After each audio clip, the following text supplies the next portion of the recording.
রহমতুল্লাহ।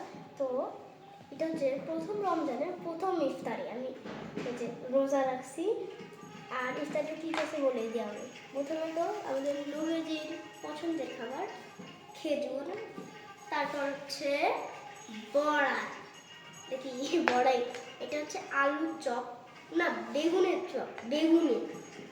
আর এটা মনে হয় আলুর চপ। আর এটা হচ্ছে জিলাপি। এটা কোন ধরনের জিলাপি প্রথমবার দেখলাম। আর এটা হচ্ছে ছোলা।